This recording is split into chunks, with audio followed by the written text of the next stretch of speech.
Welcome back to the Birdhouse Dynasty show. Thank you for joining us today. As always, you can check me out at clemke007_FF on Twitter. You can follow us on our Patreon at the Birdhouse Dynasty show. And you can also hit me up with some questions at Buy Me a Coffee. I've got a new setup for there. But let's get into the NFL Week 3 preseason roundup. And today we will start it off with Bryce Young from the Carolina Panthers. And so when we're talking about Young, of course, we're talking about a first overall pick last season, had a rough rookie season.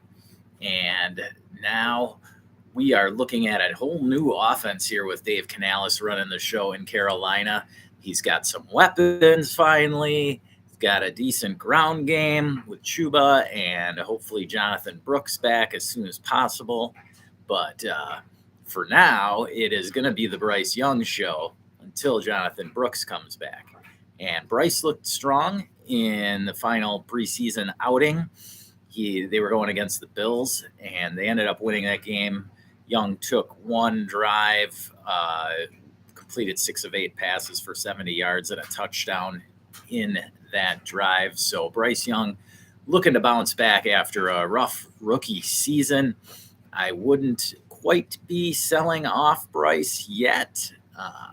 We did see a little bit more downfield action from him rather than check down city, which was what he was all last season with his very mediocre stable of talent to toss the rock to. So let's give Bryce another shot here, and I don't mind going after him right now if you are weak at your quarterback too. Maybe see what you can kick the tires for on Bryce. As we mentioned, his backfield, they're waiting for Jonathan Brooks to come back, but until then, it is the Chuba Hubbard show. Chuba took all the snaps with the first team. Miles Sanders backed him up. So that's what we're looking at from Chuba. Chuba looks to be the main dog for the foreseeable future until, of course, we get Jonathan Brooks back. So don't mind drafting Chuba Hubbard in the late rounds of your hero or zero RB builds. He's a strong candidate, gets lots of volume. It's just a matter of how many touchdown opportunities he actually can expect from the Carolina Panthers offense. But things are looking bright, and they really can't be any worse than they were last season, which is what I've been saying all off season. So I don't mind taking a cheap bet on some of the Panthers players here. All right. Next up, we've got one of the special talents of this offseason that everybody's been talking about. And that would be one Anthony Richardson. And so Richardson caught a lot of flack this week for untimely interception. But, I mean, come on. This guy barely had, what did he have, like 15 starts in college ball. Then he had 2 starts last season in the NFL. So you got to expect a little learning curve with Anthony Richardson if you're drafting him. Now, I know the price is really high for Richardson right now, but the talent is there. You're buying him for his rushing ability. You're not buying him for his passing, okay? Yes, he's going to throw some deep bombs, get some points for you that way, but you're buying into the rushing ability here, and whatever he gets for you through the air is simply gravy. So let him develop. Don't be so hard, or don't be so quick to judge just because of one errant throw in preseason. I mean, it really meant nothing. Maybe they knew in the huddle that they were just going right to the tight end. Maybe the tight end ran the wrong route. I don't know. But what I do know is that it doesn't mean anything. All right. We all know going into drafting Anthony Richardson, or at least should know, that he's not an accurate passer. Okay. He has to work on that. So let the kid develop and enjoy the rushing ability is my advice on you. So In their backfield now, behind Jonathan Taylor, it's a little muddled with Evan Hull looking good this preseason. Trey Sermon nursing a hamstring injury, so it looks like it'll be Evan Hull to start the season off as the backup for Jonathan Taylor. Now, we all remember last season what Zach Moss was able to do behind this Colts offensive line when his number was called on with Jonathan Taylor going out. So Evan Hull isn't a bad stash there. All right. A.D. Mitchell looked good as well. He's been looking up and up all preseason with Josh Downs going down with the injury. So A.D. Mitchell's pretty much solidified the number 2 wide receiver role here in this Colts offense. Next up, we are going to talk the Jacksonville Jaguars. And you always start talking the Jaguars with the head dog. That would be Trevor Lawrence, and Lawrence looked good this week as well. Got a little action.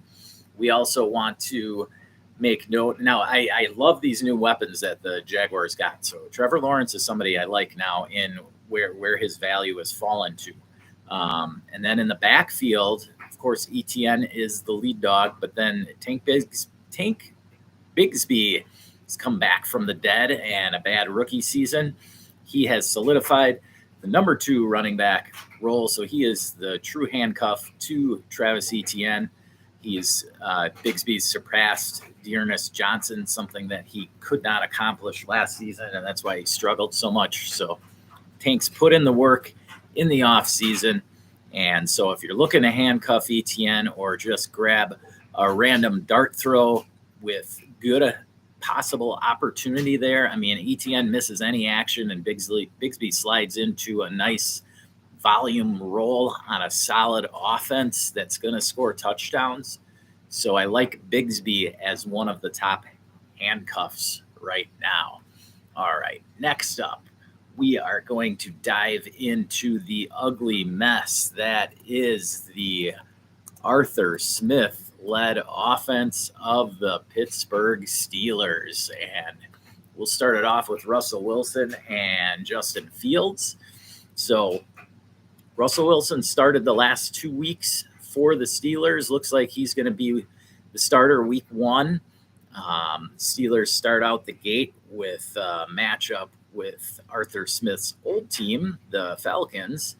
Then they roll into Denver, come back home for the Chargers, at Indy, and then Dallas in the first 5 weeks. So we'll see how Wilson performs. I mean, it's hard to say if he's on a short leash or not, okay? I don't mind diving into the Justin Fields well a little bit here. I got him for cheap in one league for like a 3rd and 4th rounder, but that was a couple months ago, right after he went to Pittsburgh. So, I mean, just depends how cheap you can get Fields for, I guess. Russell Wilson, not somebody that really excites me unless I'm, desperate for a QB3. He should be cheap. It's a body you can grab then. So, I don't know. I don't mind him for the Steelers. He's definitely better than Mason Rudolph and what they've had the last couple of seasons. So I don't think that, honestly, in an Arthur Smith offense, this really hurts Pickens either way. What I do want to note, though, is Pat Freiermuth. Freiermuth, somebody who people were getting high on this offseason, and now what we've seen in the preseason games is Darnell Washington getting a lot of action, 100% of the snaps with Wilson in the offense. And so what I would expect is more of what we saw from Kyle Pitts and Jonnu Smith last year. So maybe Darnell Washington gets some targets, actually. And Freiermuth, honestly, he just moves down my list and probably off my draft board because somebody else is going to take him earlier. All right. But maybe try and sell Freiermuth if you can't. That'd be my quick advice. All right. Next up, we're going to talk the San Francisco 49ers and start off with Jordan Mason. Mason looks like he may have taken over the handcuff role with the Niners, which is obviously pretty coveted, seeing as Christian McCaffrey isn't always an exact model of health. He's already dealing with calf issues. We'll see if he's ready for week 1. But if he isn't, doesn't look like it'll be Elijah Mitchell either, who's banged up as well. And Jordan Mason may have outplayed him anyway. So I think that Jordan Mason is pretty much solidified right now as the running back 2, in my opinion. So I would go out and get him cheap if he's still stashed away on waivers. Most of my leagues, he's already been scooped up. He's a guy I was scooping up all last season, just basically hoping for the opportunity to get a start, but never really came to fruition. But now this year, it's looking pretty good for Mason. So wheels up for Jordan Mason, wheels down for Elijah Mitchell, in my opinion. All right. We also had Isaiah Guerendo come in right behind Jordan Mason, just so you're aware. Guerendo in your deeper leagues, he would be ahead of Cody Schrader. Schrader's looking more like a practice squad type right now. But that would be my thoughts on the Niners. They'll probably have to put Elijah Mitchell on maybe even the PUP list to start the season. But I don't know, with Elijah Mitchell and his injury woes, they just continue. And so I would lean towards Jordan Mason, just saying. All right.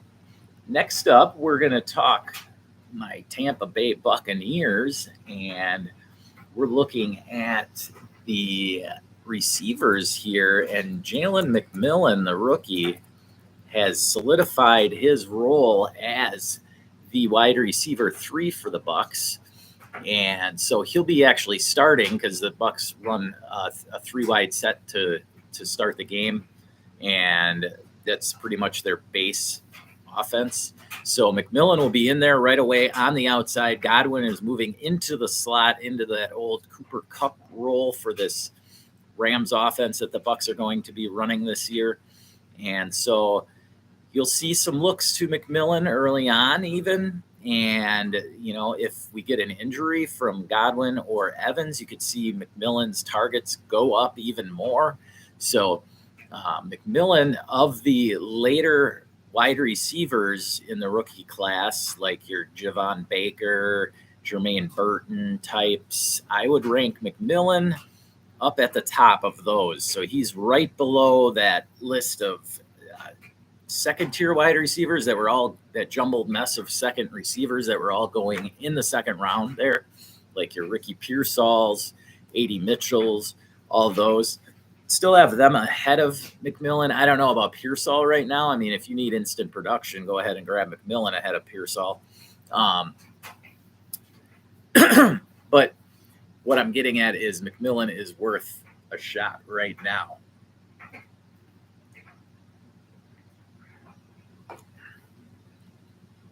Next up, we'll go to the Atlanta Falcons, and the Falcons didn't play their starters all preseason. Sort of the MO for Sean McVay and his disciples, which the Atlanta Falcons will also be running a Rams offense. And with their new head coach, Raheem Mostert, he's just following in the footsteps of Sean McVay, not playing any of the starters. So we're looking at, Cousins, Bijan, London, Pitts right out the gate, healthy and ready to roll. All right. Next up, we've got the Baltimore Ravens and their battle in the backfield behind Derrick Henry. It's looking like Rasheen Ali may make the squad, and he'll probably be behind Justice Hill to start the season. We don't know if Keaton Mitchell actually will be activated and ready to go for week 1, so just monitor that situation. The Baltimore offense is obviously great on the ground with Lamar Jackson and then now Henry. And as always, like last season, you saw spurts from Keaton Mitchell. Justice Hill gets opportunities as well. So Justice Hill is who I'd rank right now as the second running back in this offense. Keaton Mitchell, you could take a flyer on. I'd say Mitchell and Ali are about even, but I would slightly favor Keaton Mitchell just because of the talent that we did see on the field last year. Rasheen Ali is also very talented, so don't push him out the door quite yet. All right, next up, we want to get into the Buffalo Bills, and we're going to talk Ray Davis. The Bills rested their starters, and they also rested Ray Davis, which means that he's solidified the number 2 running back role behind James Cook. And that's important because we may see the Bills call Josh Allen's number maybe a little less on the goal line if they've got a hammer like Ray Davis. And so with Ray Davis there, I'm just saying he may be in line for some goal line opportunities. Now, his cost is so cheap that it's not a bad stab to take here. Now, he's an older back. He's ready to roll in the NFL, built 5'8", 220, pretty much dominated everywhere he went. He went to some other schools before Kentucky. And so he's a baller. He's ready to go. Any injury to James Cook, and this guy could smash. So Ray Davis, good looking sleeper late. All right. Next up, we're going to jump over to the Cincinnati Bengals, and I want to highlight the main show of this preseason at wide receiver. That would be Jermaine Burton. Burton's caught a couple touchdowns, well over 100 yards this preseason. He has just literally dominated. But behind the scenes, you can see Andre Yoshivas has solidified the number 3 wide receiver role. So just pump the brakes a little on Jermaine Burton. He's not going to be the wide receiver 3 right out the gate. It doesn't mean that he's automatically guaranteed targets to start the season. And so, by the time the season wears on and maybe we get an injury from Higgins or Chase, into the second month, third month of the season, maybe Burton has worked his way up the ladder and past Yoshivas. But for now, Yoshivas knows the system, and he's a slot guy. So that's what he's going to be playing. Of course, they're going to move Chase into the slot here and there. But, as far as Jermaine Burton's prospects go, we saw the talent. It's there. Now he's just got to get the playbook down and try and get onto the field. So I don't know about him in redraft, just because you'd be paying for a late round wide receiver and just kind of have to sit on him and not know if anything's going to happen. That's the type of play I'd rather be taking on a running back, because a running back, one injury away from volume, is a better bet in my mind than a Jermaine Burton, who maybe is one injury away from getting some targets, maybe. Now the talent is there, so if you've got a deep league, I don't mind it at all as like your 6th or 7th wide receiver, but I guess it just depends how deep your roster is if you want to take a shot right now on Jermaine Burton. In a shallow format, I don't know that he ever sees your lineup, but you can keep an eye on him. All right. Next up, we are going to slide over to the Chicago Bears, and there's this guy named Velus Jones. Anybody remember him from a couple drafts ago? Well, he's 27 now, and he seems like the Bears may have found a role for him. So in a deep league, you could get some kick return points from him. They've been throwing jet sweeps to him, just having him out of the backfield. Now, their 3 running backs are pretty well set in stone in DeAndre Swift, Khalil Herbert, and Roschon Johnson. Now, between Herbert and Rojo, we don't know exactly who the RB2 is necessarily. I think they'll both get action. If Swift goes down, they'll both get action. So both of them can play. It's a very healthy situation right now in Chicago. And Velus Jones is just looking to crack the lineup and, make some big splash plays when he does get his opportunity. Now, I mentioned Khalil Herbert. Herbert has also been mentioned in trade rumors, so keep an eye out for that. All right.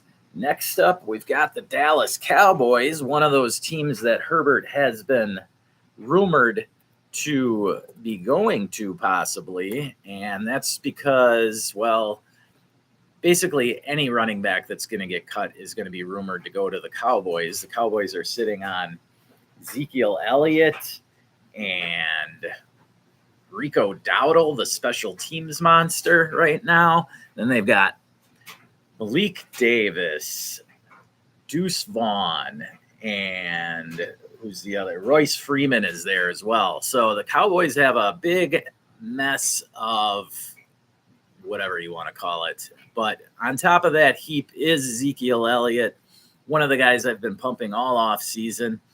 You can grab him in the 13th, 14th rounds of your redrafts even. Maybe he's going a little bit higher now because of name recognition.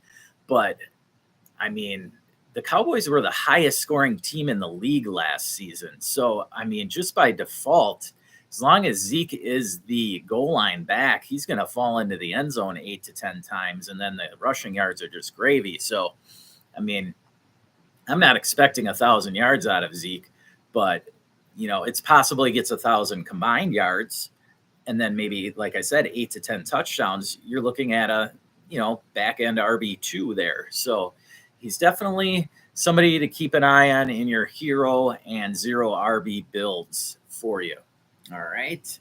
Next up, we are going to check out the Detroit Lions, who rested all their starters. Khalif Raymond, he rested as well, but Donovan Peoples-Jones did play, so it looks like Raymond has earned at least the wide receiver 3 role. We're assuming Amon-Ra and Jamo ahead of them, and then Khalif Raymond as the wide receiver 3 there in Detroit.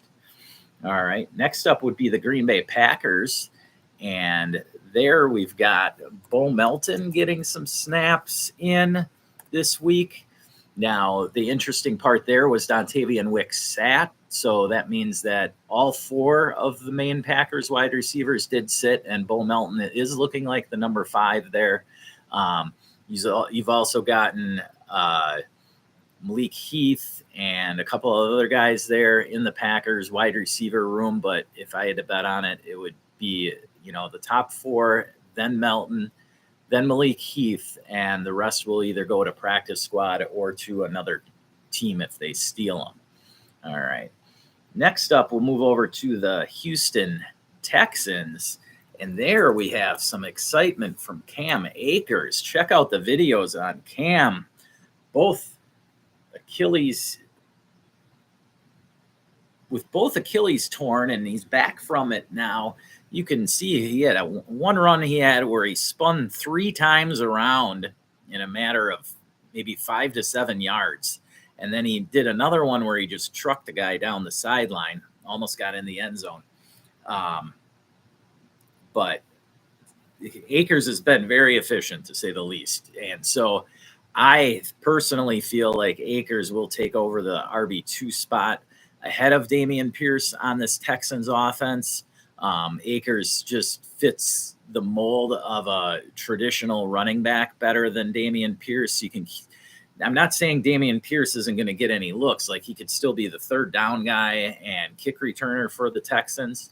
I think that role suits him much better than an every down or a 1st or 2nd down hammer. So I could see if Joe Mixon gets hurt, we could see some resurgence from the dead from Cam Akers. Look for him in some of your leagues. He may have been let go already, after last season, and so he might still be hanging out there. I know he's been picked up in a lot of my leagues. I don't think he's available in any right now, but check out your waivers. Just make sure Cam Akers is not available, because if he is, figure it out. Get him on the bottom of that bench. All right. Next up, we've got the Kansas City Chiefs. And in that backfield, we've got just, I don't even know where to start. So, okay, we'll start with Clyde Edwards-Helaire and his apparent PTSD illness that he's suffering from right now. So we don't know that that's not something that you just get over in a day. And so we may be looking at a Deneric Prince and Carson Steele split at the RB2. And so Isaiah Pacheco is looking very strong as a 3-down back right now. and it's just a mess behind him. So if you want to take a stab at this backfield behind Pacheco, look for Prince or Carson Steele on your waivers. All right. Next up, we are going to, let's see who we want to talk about now. We'll go over to the Las Vegas Raiders, yes. And the Vegas rested their starters, and they did give Dylan Laub plenty of playing time. And question there is, will Laub get the third down role for this team? It's a little exciting to me, the third down role for this Raiders offense, who could be throwing a lot in the second half. I know that that new head coach, Antonio Pierce, he wants to slam the ball and play defense with slam it with Zamir White and play defense. But that doesn't always go to plan. And so if Gardner Minshew's having to sling it a lot in the second half, you could see a lot of 2-minute offense for the whole second half from this Raiders team, meaning that whoever the third down back is, because Zamir White is not a great pass catcher, whoever the third down back is going to get a lot of snaps, and that could be Dylan Laub. Now, I don't want to write off Amir Abdullah quite yet, but he is the elder statesman, not just in the Raiders running back room, but a lot of the NFL. And so Dylan Laub looking sharp. He could be the third down back, worth a stab in the extreme late rounds of your drafts. Next up, we want to jump over to the LA Chargers and note that Kamani Vidal sat this week, and as well as J.K. Dobbins and Gus Edwards all sat. And so we're looking at Vidal as the special teamer there and probably getting some looks as the third down back as well.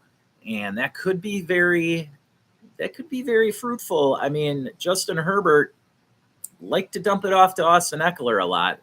And, usually from a younger quarterback, you don't get one that dumps off to the running back that much. But with Herbert, you can, he already has shown the tendency to do so. And so Kamani Vidal is back on the radar. That's all I got to say. All right. Next up, we are going to go over to the Rams. And as we mentioned before with the other Rams offenses around the league, that Sean McVay likes to rest his starters in preseason. I'm going to bring up Jordan Winnington here. He has been the star of camp for the Rams, much like Puka Nacua was last year. Unfortunately for Whittington, though, he did not get a Cooper Kupp injury like Nacua did last season. And so I don't think Whittington's going to be getting, he's not going to be smashing out of the gate like Nacua did last year. He's going to have to wait his turn. The Rams still have Tutu Atwell there. So when you put it all together, the Rams have Nacua, Kupp, then Demarcus Robinson. And after that, you're looking at Tutu Atwell and Whittington battling it out for the wide receiver 4 role. They're two definitely different talents. So I see Atwell keeping his wide receiver 4 role there, where he comes in for special gadget plays. And then Whittington's more of a backup for the other 3 wide receivers whenever there may be an injury there. But keep your eye on him. Again, he's not a bad stash in a deep league for you. All right, next up, we're going to look over to the Miami Dolphins, and there's a deep sleeper here at wide receiver, and his name is Malik Washington. Now, Washington, some of you may have already grabbed him in your rookie drafts. He was a guy going typically in like the 4th round of rookie drafts. Speed. This guy can fill in for Tyreek Hill or Jalen Waddle if either is banged up. He's built pretty similar to Tyreek, being only 5'8". But this guy, what is it here? 120 all-purpose yards a couple days ago. Yeah, he can fly. And so, again, deep format, not a bad stash here for you. All right, next up, we've got I'll just mention Minnesota and Philadelphia both sat all their starters. It looks like in Philly that Kenny Gainwell has beaten out Shipley, at least for the time being, as the RB2 behind Saquon. And then over in Minnesota, they sat all their starters. They basically played just their fourth and fifth stringers. Do you want to mention there Jordan Naylor? He could get some looks here. It looks like Addison will be ready week 1 right now, but just FYI, Jalen Naylor, not a bad little stash either. All right. And finally, I want to bring up the one, Drake May. And Jacoby Brissett injured his shoulder in the game this past weekend. And so Drake May be sliding into the starter role week 1 right away. And we'll see if he jumps into the league just like Justin Herbert. I'm not going to bet on it because Herbert had Keenan Allen and Mike Williams to throw to. Drake May is looking at a couple of rookies and Kendrick Bourne, who hasn't even gotten back yet, Pop Douglas. So it's not quite the same receiving core that Justin Herbert inherited going to the Chargers. But nonetheless, this could be bad. This could be good for Drake May. We shall find out. But either way, it does look like he may get the start. Coach is saying it's not a lock yet, so we'll monitor the status of Jacoby Brissett. I think that the Patriots are just trying to do the best they can for May and kind of ease him into the NFL. Now, their first 5 weeks, the Patriots play at Cincinnati, home to Seattle, at the Jets, at San Francisco, and then Miami. So there's a few tough defenses in there. The Bengals defense, a little underrated. Then you've got the Seahawks, who have a surprisingly decent defense as well. Then, of course, the Jets and Niners, who are stout. And so if I was the Patriots, I would definitely try and get, maybe at least past the Niners game before I look at starting. I'm just going to scroll down the schedule here.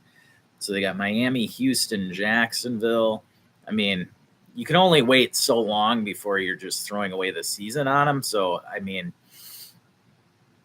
I don't know. I would say maybe the Miami-Houston game is when we first get our look at Drake May. If Brissett is healthy. If not, we could see him much, much sooner. All right. So that's about all I've got for this week. Again, please check me out on Twitter at clemke007_FF. You can also ask me your questions on Buy Me a Coffee, and check out our Patreon, the Birdhouse Dynasty show.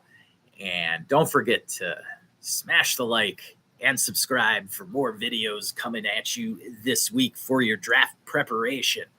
Thank you for joining us today, and don't forget, never stop working.